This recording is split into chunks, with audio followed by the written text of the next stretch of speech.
Todos bienvenidos a esta tercera conferencia del ciclo de Bicentenario que hemos titulado La Iglesia en el proceso de la independencia. Nos acompaña hoy Monseñor Alberto Sanguinetti Montero, lo que no necesita demasiada presentación, solo decir que es obispo emérito de la diócesis de Canelones.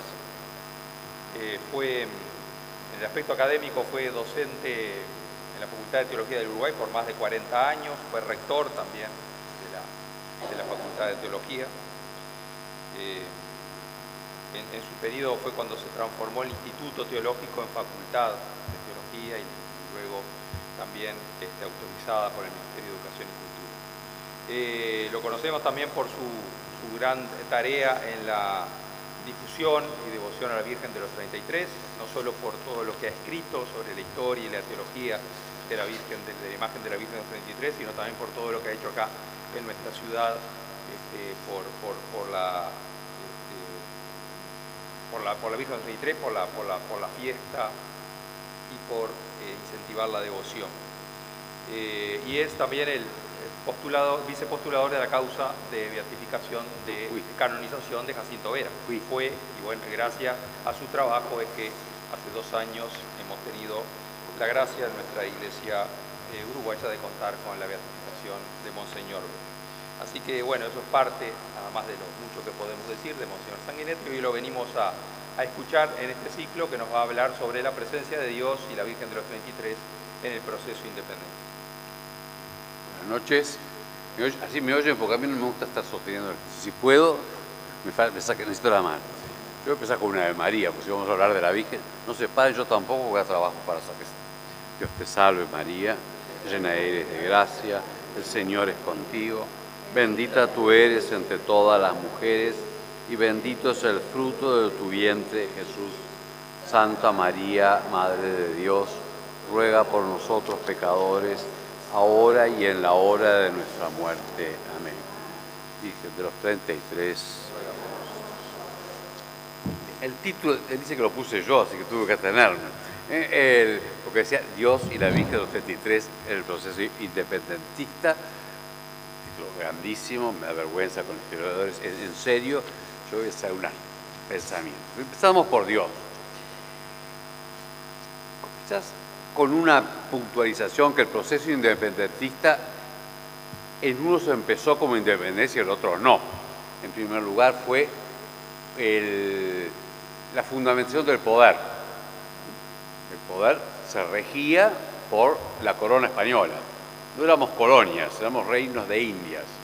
Cuando cae el sujeto propio, el rey Carlos IV renuncia y Fernando VII también, en favor de Napoleón.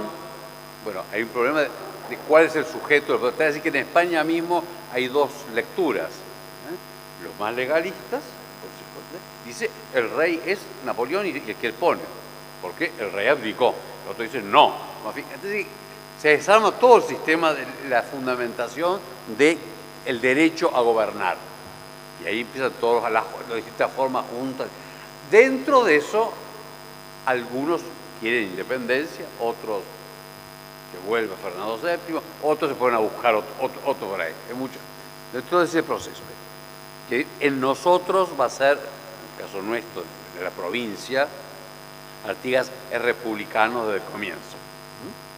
Así que una de las condiciones va a poner adelantándose a Buenos Aires, que tenía más combinaciones. Bien. La presencia de Dios, y de Dios de los cristianos, de Jesucristo, era lo normal. No como dicen algunos, bueno, sí, los de aquella época, como si fueran una especie de tontos.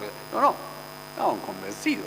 Así que todos, de un lado a otro, realmente creían en el Dios, más en el concreto del caso nuestro, si bien la cristiandad se quiebra en el siglo XVI por la Reforma, nosotros estamos dentro de la monarquía católica, es así lo que se suele llamar a la monarquía hispánica, que repito, no éramos colonias, sino, porque el concepto no es un país y quién gobierna, sino que los pueblos tienen a alguien que es la cabeza.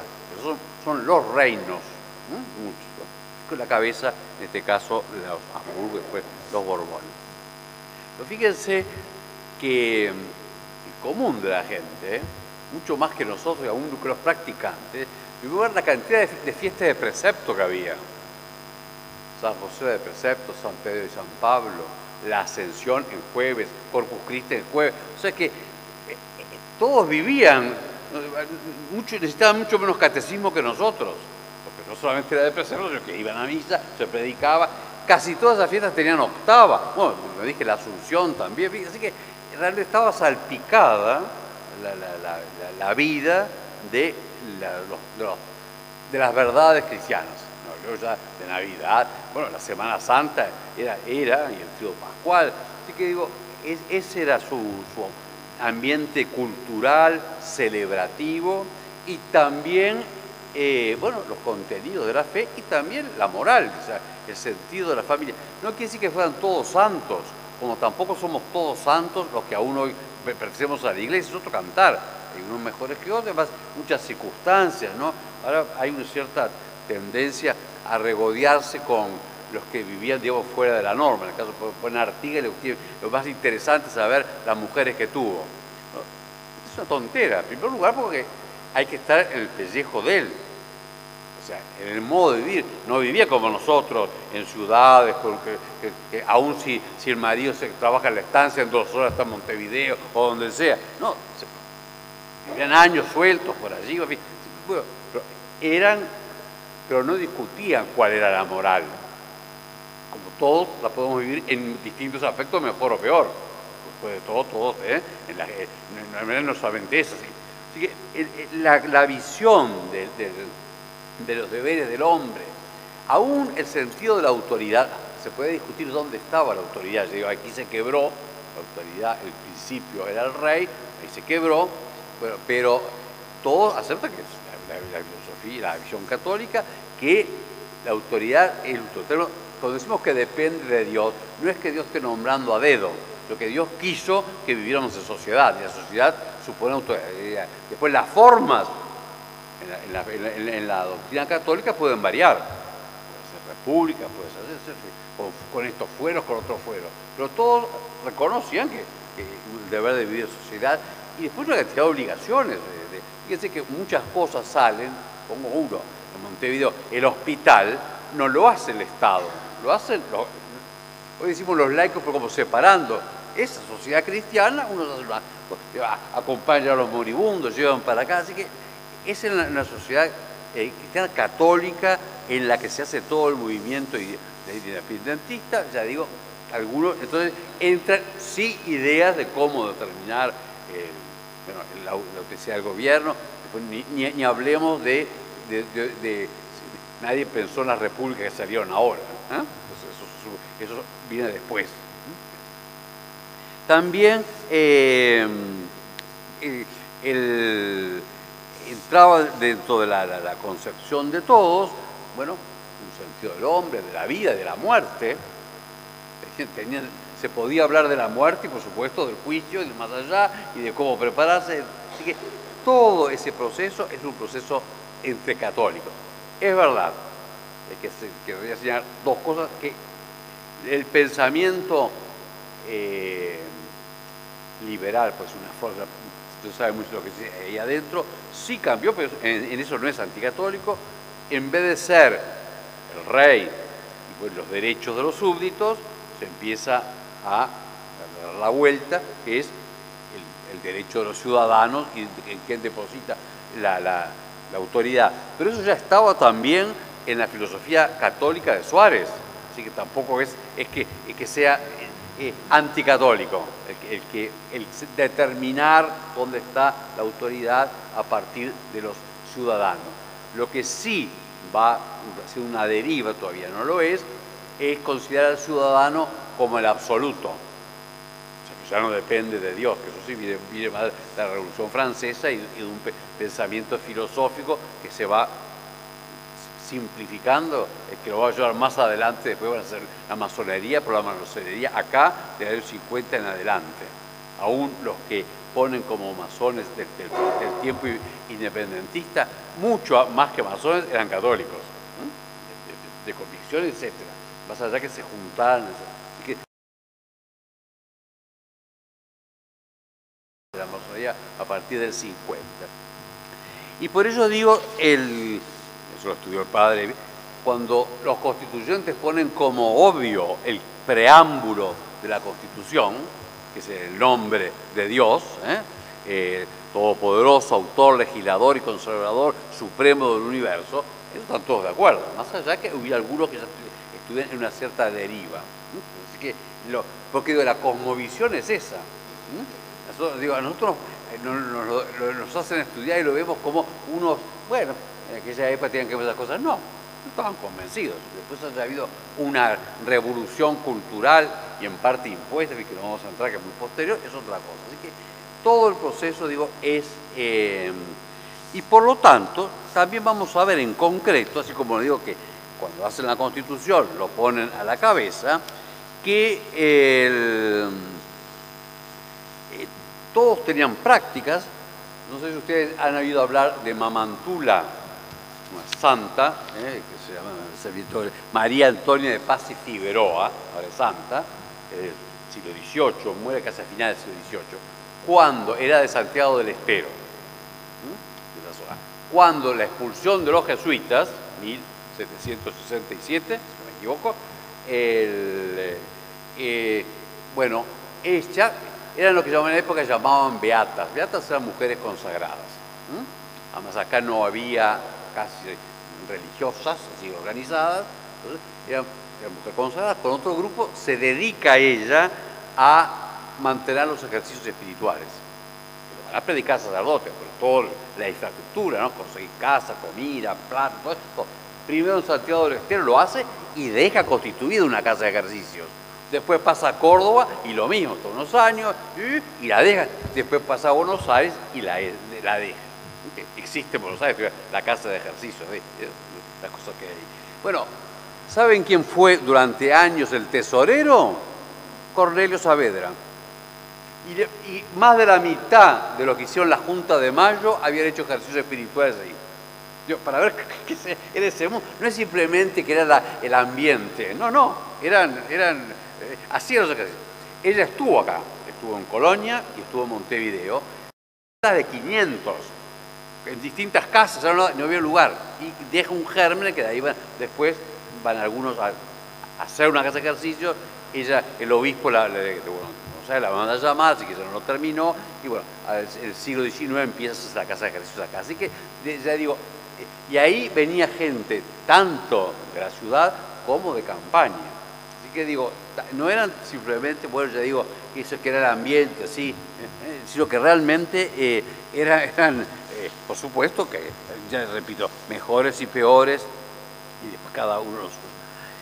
Traigo a colación, el documento, es que la visión de Larrañaga, cuando le escribe al Papa, en 1832-33, está constituida la República y hay que, de algún modo, darle bien legitimidad a la autoridad eclesiástica local, no dependiente del obispo de Buenos Aires, y bueno, y él le da un informe.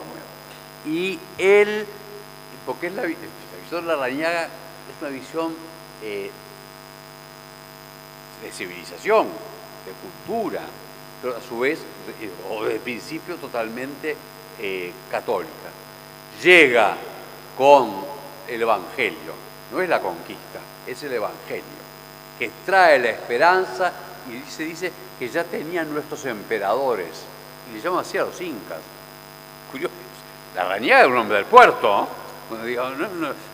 Bueno, y después dice que nace el sol que nace de lo alto, Jesucristo, ¿no? La cita del Evangelio, era cuando esperaban a Viracocha, un mito, una leyenda incaica. Así que pone como, ya digo, la visión es el Evangelio, y dentro de la cultura. Y después habla de nosotros, ¿sabe dónde pone el fundamento y el comienzo de nuestra nacionalidad? ¿Dónde? En los 7 pueblos de las misiones. Él, que era un montevideano puro, descendiente de fundadores y de canarios y de vascos, bueno, pone y le escribe al Papa así. Por toda la tierra ha salido su voz y hasta los confines de la tierra sus palabras. Es un salmo. Dice, estas palabras del Evangelio fueron eficacísimas, al menos en estas regiones lejanísimas, está informando el Papa, ¿no? Y en estos límites australes de la tierra civilizada. De modo que estas invictas e indomables naciones uruguayenses, usa ese término, que no existía, pero como eran las misiones al oriente del Uruguay, estas invictas y no son los charrúas, son los guaraníes, invictas e indomables naciones uruguayenses, enseguida, no por las amenazas de los dominadores, sino por las palabras de los misioneros. No fue la conquista, al menos fue la conquista espiritual, así que libremente están sujetos, no a la espada, sino a la cruz. No a los soldados, sino a los misioneros, a los evangelizadores, libremente están sujetos y constituyeron la celebérrima república llamada jesuítica, en la cual florecieron la vida común y las virtudes de los fieles primitivos. Sí, esa es la visión que da. Y después va a señalar otras cosas, ¿no? Bueno, así que ese es el ambiente. Dentro de ello, pues, los estuvieron en el proceso independentista, bueno, se ocuparon de las cosas religiosas, por ir a lo nuestro, ¿no? Artigas explícitamente cuida, digamos, el funcionamiento católico, aún en lo concreto. Por ejemplo, cuida de que haya capellanes para la misa en el ejército. Cuida, eran más pobres porque hay que ver también, lo voy a hacer en la parte de la Biblia, voy a mostrar que distintos son los ejércitos mucho más regulares y organizados como el de San Martín. Y los nuestros que eran realmente los pobladores armados y sin generales de carreras y etcétera, ¿no? Así que, pero él cuida de la misa, de lo necesario para el culto. Él escribe al Cabildo de Montevideo: hay una imagen de la Concepción en la sacristía del convento de San Francisco, mándemela. Y hay otras cosas que son de sacristía que se necesitan. Hay una más divertida, por ahí, pero decir de memoria, que es el año siguiente, que le escribe a Larrañaga, que era el jefe, digamos, ¿no? Le dice que los curas creen que soy obispo, me tienen locos pidiendo óleos. Conocía el mundo católico y, bueno, y se preocupaba, ya digo, que hubiera sacerdotes. Así que digo, estaba en comunión con su fe. Otros ejemplos, Artigas, por ejemplo, lo seguí yo con la matriz de Canelones, la Capilla Vieja, la que es ahora la catedral, ¿no? la matriz, y es el año 16, ya en plena invasión portuguesa, y el cura le pregunta, solo, ¿qué hacer con los diezmos? Los diezmos eran para la iglesia, para el culto, para los pobres, pero realmente en tiempo de guerra iba todo para el ejército. Entonces le pregunta a Artigas, ¿qué hace? Si empieza a la matriz o se los manda, pero no, se dedican a la iglesia. Así que digo, por eso digo que tiene sentido que también que ese país, o como quieren llamarle, esa organización social que es la provincia oriental en ese momento tenía independencia absoluta porque había roto con Buenos Aires, ¿no? Más allá del proyecto, que está fundada y necesita también el culto, el cura, la iglesia, etcétera, ¿no? No sé qué, él lo favorece y lo cuida, ¿no? Hay otro que no lo encontré, que es una colecta para el Papa, pero lo puedo encontrar. Y entonces también le dicen, si la dan, pues para mostrar realmente nuestra comunión con él. Pero digo, tiene todo y quiere ese pueblo que va buscando su forma, tanto política como sociales, etcétera, es una convicción que es un pueblo católico, ¿no? Bajo la religión católica y con la organización social que va teniendo. En algún caso sí se va a pelear con algunos curas, porque eran los que más influencia hablaban, ¿no? Bueno, algunos por las divisiones, algunos eran más regalistas o más porteños. Bien. tomando a La Valleja, ¿no? Ya digo, cuando hace uno de sus ejemplos, ¿no? O juro ante el cielo y la patria. Entonces, cuando él retoma el gobierno, ¿no? Que antes que expire el término de la ley, bueno, la sustancia los permita, va a devolver. Y no quiera Dios que yo abuse de la autoridad para oprimiros o que os niegue la protección de las leyes, pero tampoco permita que me vean el duro caso de ejercitar correo. O sea, que están ante Dios obrando. Tienen conciencia, es decir, no es que tengan que ser el Estado católico, no. Están obrando ante Dios. Bueno, de Rivera sabrán mucho más ejemplos. Ustedes, así que no se los saco, tiene muchos, ¿no? En todo lo primero que procuraba que hubiera sacerdote, ¿no? Además la protección de la fe, bueno, los guaraníes, etcétera, ¿no? Y personalmente, yo lo aprendí con él, personalmente de contar, mañana voy a ir a misa para dar gracias al Todopoderoso por el aniversario, no sé, de Rincón o de la misión. Así que no era que una formalidad cuando estaba obligado. Eran creyentes, vivían en creyentes y una cultura creyente católica, ¿no? Si hablamos de Oribe, que es el único que está censado como masón, otra cosa, los otros ninguno fue masón, ¿no? Pero bueno, era la masonería anterior, que era más bien ciertos grupos de poder que se reunían y que hacían una organización básicamente de clase alta en ese momento y medio porteñado. Pero Oribe no hizo más que ser iglesias. La iglesia de la Unión, no la actual, digamos, para hacer esta mayor, la iglesia del Paso Molino, bueno, aquí nomás, mandó campana, digo, yo que lo estudié en Canelones, ¿no? por la posición de Vera, para hacer el cementerio de Santa Rosa, por fin. Así que digo, realmente, aparte que era más rico él fomentaba. Repito que, para poner ejemplos, que Dios está en el proceso independentista, no sugiriendo esta otra cosa, porque además en la fe católica son así, quedan en manos de los hombres. Un problema sí que había en algunos era el juramento, porque habían dado juramento, y el juramento era en serio ante Dios, el juramento de fidelidad al rey, por ejemplo, problema que tiene Pérez Castellano. Los otros lo saltean bien, dices bien, ese juramento caducó porque el rey dejó la corona. Entonces ya no tengo. Pero de vuelta, es un pensamiento dentro del pensamiento católico, no es de ruptura. Eso no existió en todo el proceso de independencia. Eso es una cosa posterior. Y voy a entrar un poco más en la Virgen para llegar más a Víctor 33, porque esto... No voy a citar, pero hay algunos que dicen no, que Artigas no era de la Virgen de los 33 porque era de la Virgen del Carmen y el otro.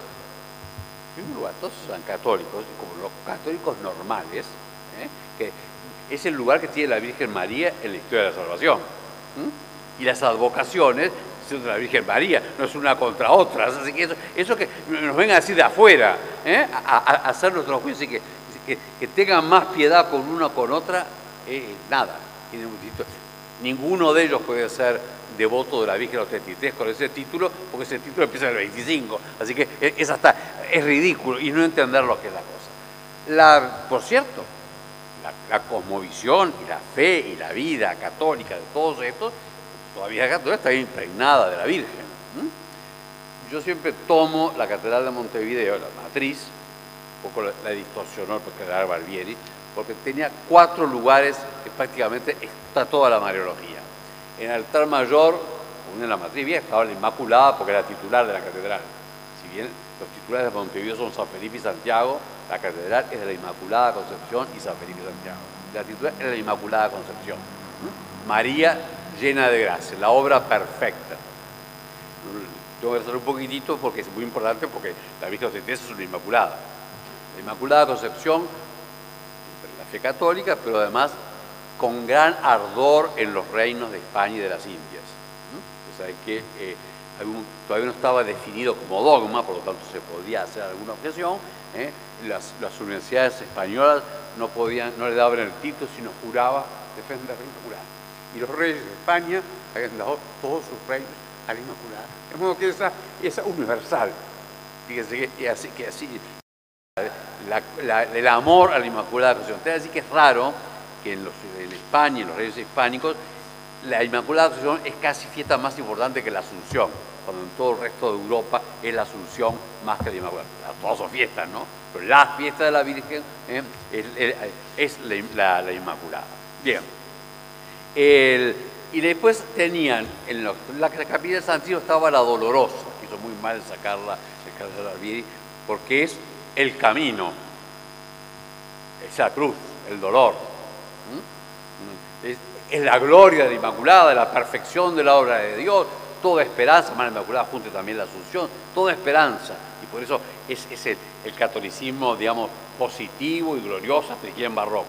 Pero el camino es la cruz y es la dolorosa. Y después, en las cabezas, las dos navidades son la Virgen del Rosario y la Virgen del Carmen, que es la Virgen en la mediación, que da a Cristo y que lleva a Cristo. Está toda la mariología ahí. La perfección de la obra de Dios, el camino de la cruz y la mediación, la iglesia que nos entrega a Cristo.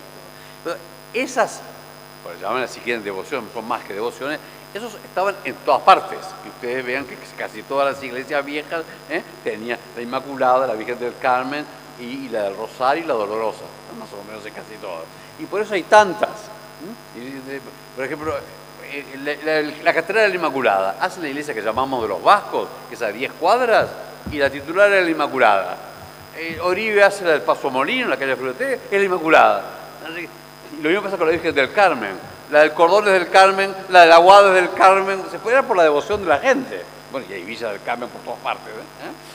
Así que digo, esa es la constelación en que digo que todos la vivían, y que realmente a la cual todos le invocaban y todos Vera, el señor Vera, siendo ubicado en obispo por el año 70 no exacto, 6, 7 antes del obispo, junta 7.000 niños de las escuelas públicas para celebrar la Virgen del Carmen en la matriz de Montevideo. No usaban bancos, eran vivos. Entonces, bueno, 7.000 niños de las escuelas públicas para el Día del Carmen. El Día del Carmen era bueno, cuando fue Maracaná, ¿qué día fue Maracaná? ¿Qué día fue? El 16 de julio. Todo el mundo sabía que había la Virgen del Carmen. Porque todavía en el 50 se sabía, nosotros lo hemos perdido. Porque, o sea, es impresionante, todo el mundo iba a celebrar la Virgen del Carmen. Porque por muchas cosas, porque muy española, pues está ligada con los marinos y con la muerte, ¿no? Con el purgatorio y la protección del Carmen. Y eso que acá no hubo carmelitas, pero la Virgen del Carmen era del pueblo español. Acercándonos más allá con este sentido de la Virgen, ¿no? Y de recurrir a ella, en el proceso independentista, que repito que era católico, tuvo un gran lugar la Virgen en toda la región. Y voy a ir a los vecinos, no existían los países, A ver, estamos todos encerrados, que Argentina son otros, Chile son otros, existían regiones con cualidades, pero los países estaban armados. Repito, en lo que es la Argentina, tenían un ejército, habíamos juntado, pero mucho más ejércitos regulares, con uniformes, y tenían generales de carrera. San Martín había estudiado y había combatido en Europa, así que tenía esa forma.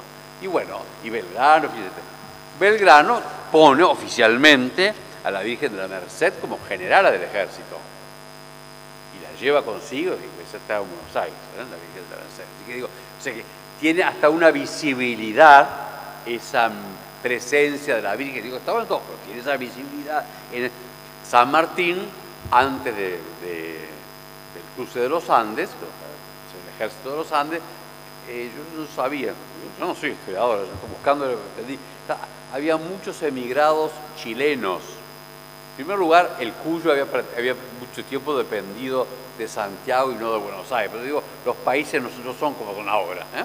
Y como pierden en Rancagua en el 14, o sea que retoma el poder los realistas, había muchos exiliados que estaban en Mendoza. y es en Mendoza que San Martín, con todas las provincias y con O'Higgins y otros, los Carrillos también ahí, bueno, y entonces vivísimo San Martín le dice a la Junta de Oficiales que elija bajo qué advocación de la Virgen quiere nombrar la general del ejército. Y bueno, y ganó la Virgen del Carmen. Así que la Virgen del Carmen fue la generala del ejército de los Andes, por la cual se pasó la cordillera, pero después, en el 18, O'Higgins le hace un voto que donde sea la batalla, que se venza a los, que termine ese lazo, esa especie de guerra civil, un terreno que había, ¿no? Con los realistas, ahí se va a hacer un templo. Y ese es el templo de Maipú, en cumplimiento a la Virgen del Carmen también, ¿eh? Por eso sí, pues, así que ver, estaba presente en todo. Digo, ya agarro lo simbólico, ¿no? Porque era la devoción, era la confianza, era la esperanza, ¿no? Y no porque, esa cosa que se mete, no porque no creyéramos que los que eran realistas españoles eran todos, si quieres, o todos eran, porque había nacido en la península de un bando y otro, y había criollos en un bando y en otro. Así que era otra la división. Pero bien, todos le dan esa formalidad. Aquí, del lado nuestro, bueno, ya digo, juraron el 5 de enero del 17, José de Martín O'Higgins, jurado en fidelidad a la Virgen del Carmen como patrona, con todos los oficiales y todas las tropas del ejército, ¿no? Bueno, por eso va a llegar a Chacabuco, etc. Aquí, entre nosotros, repito, hay cierta forma, no está. Piense lo que fue nuestra historia, algunas tropas juntadas para ganar en la batalla de las Piedras, después un ejército que era la misma población que se iba en el éxito, por un lado las familias con las carretas, lo que podían, y por otro lado los hombres llevando las armas. No hubo no había esas formalidades ni esas, pero sabemos, por ejemplo, que bueno, ya lo vieron, ¿no? Como purificación se pone por la fiesta de la purificación de Nuestra Señora, Benito el Ama celebra misa con las tropas de Artigas allí en Purificación, en octubre del año 15. Ya dije cómo Artigas procura que haya imagen de la Virgen, le pide esa imagen de la Concepción al Cabildo de Montevideo, después pide velas, campanas, y todo eso que se necesita para el culto, ¿no? Sacerdotes para los pueblos. Pero entonces, hay un momento, con esas cosas que leí ahí, eso era mucho mejor porque claro, repito que sacamos la frontera, aunque la provincia oriental estaba aquí determinada, estaban en esta provincia, hay grupos de indios que no estaban, lo que llaman el lado argentino, que no estaban avipones, etcétera, que no eran cristianos y que se acercan, en el periodo artiguista, llamamos así, y Artigas procurando que haya quien los evangelice, porque están dispuestos, de Andresito, ¿no?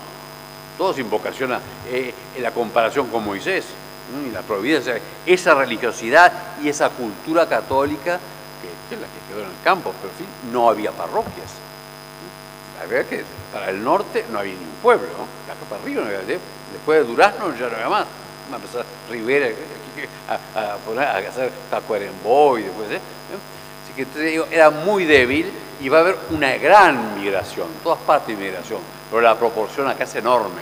Y esa migración, si bien muchos son de raíz católica, vienen muchos, sobre todo los italianos, muy con la problemática garibaldina y de toda la cuestión romana, que se va a mezclar mucho, ¿no? Así que por eso va a tener tanto peso. Es el mismo movimiento que en otras partes, pero va a lograr mucho más, ¿eh? Y además todo se juega en Montevideo prácticamente, y en esos grupos, ¿no? Que tienen el poder. Entonces es una iglesia pequeña de resistencia. Grande fue Vera, que logró armar una iglesia, también con cierto auxilio, también buscando congregaciones, en fin, con seminario, con obispo, con un buen clero, que era un clero religioso, piadoso, ilustrado, bien formado y apostólico. Igual yo lo logró. Realmente formó una iglesia, formó laicado. La iglesia, después algunos dicen que después se volvió de gueto, no, una iglesia de combate. Y tenía una gran ventaja, porque era leer todos los textos de Vera, cuando cancillería, etcétera, que era republicana, era en base a la Constitución, o sea, no era con ningún sueño monárquico. Así que no nos digan esas cosas porque no es cuando dicen que la iglesia es oscurantista y el poder no tiene ningún poder. Son cuentos para hacer cambiar el relato, como se dice ahora, y poder imponer. Ciertas cosas que no sé cómo esas, habría que preguntar a la Providencia por qué dejó que se muriera Bauzá tan joven, porque era el católico bien formado del Partido Colorado. No hubiera sido igual la historia si hubiera seguido. Pero la historia, los hechos son los que son. Lo verás, interesante la pregunta. Yo digo que la Virgen de los 33 también es símbolo de esa perseverancia de la Iglesia y de la mujer con grandes contrariedades. Te paso un chivo, aquí. Yo voy a sacar un librito sobre los 33. Casi todo el material existe, no mucha novedad, pero lo estoy juntando. Yo quiero un mes lo voy a sacar un par de artículos, la súplica, la historia que yo había hecho, no está más. No es uno ha sido más profesor, no es de carácter científico, encuentro muchas notas, tiene una buena divulgación y tenerlo junto y tener un nuevo impulso que hay que dar. Otra cosa, porque la posibilidad tendrán de Rivera mucho. Realmente me hizo descubrir, te agradezco.